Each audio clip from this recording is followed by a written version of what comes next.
যারা শহীদ হয়েছে তাদের সবচেয়ে গরিব অধিবাসী, তাদেরটাও তাদেরকে দেবে, আমাদেরটাও তাদের নৈতিক মূল্যবোধ, অন্য মানুষের প্রতি তাদের এই শ্রদ্ধা ভালোবাসা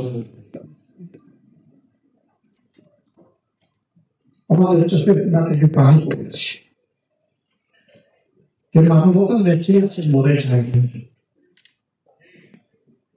এই পরিবারটা হচ্ছে শহীদ মধ্যে একটা একটা করে যখন শহীদ পরিবারের কাছে যেতে লাগলাম,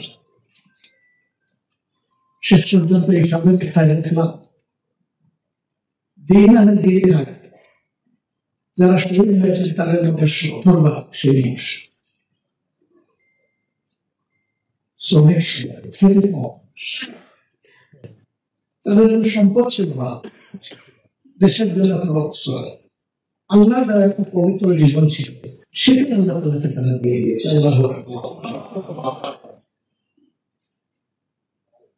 আমার দল হিসাবে তাদের কাছে জাতির একজন নাগরিক হিসেবে আমরা তাদেরকে বলছি, আপনি আমাদের শুরুটা শেষ, আপনাদের সাথে আমাদের সম্পর্ক নিয়মিত থাকবে। আমরা তাদেরকে এটাও বলেছি, আপনাদের সাংসারিক জীবনের পূর্ণ প্রাপ্তি যদি আপনারা প্রয়োজন ফিল করে, দেরি না করে, ইতস্তত না করে, একটু আমাদেরকে শুরু আপনাদের যোগাযোগ করতে যদি উঠতে পারে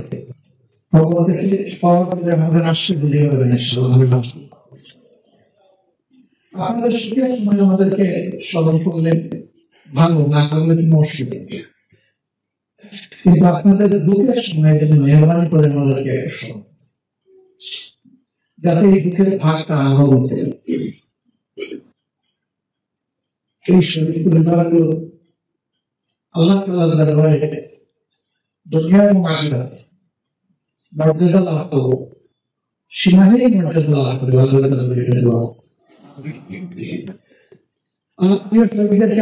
যারা জীবন দিয়ে জাতিকে মুক্তি দিয়ে গেল, আল্লাহ তাআলা তাদেরকে জান্নাতের ফাঁকি হিসেবে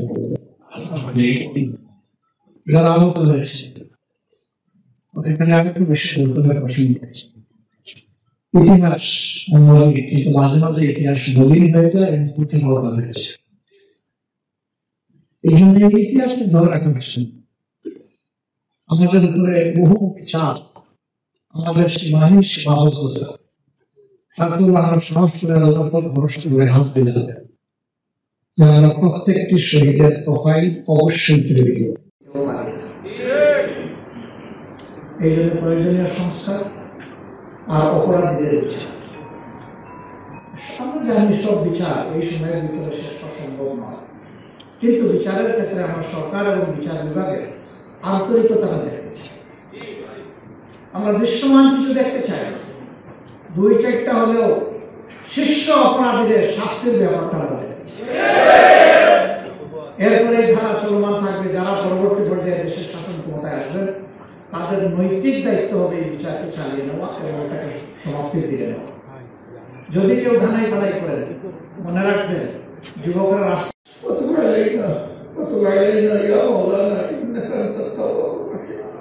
سبحان ربك رب العزة عما يصفون وسلام على المرسلين والحمد لله رب العالمين.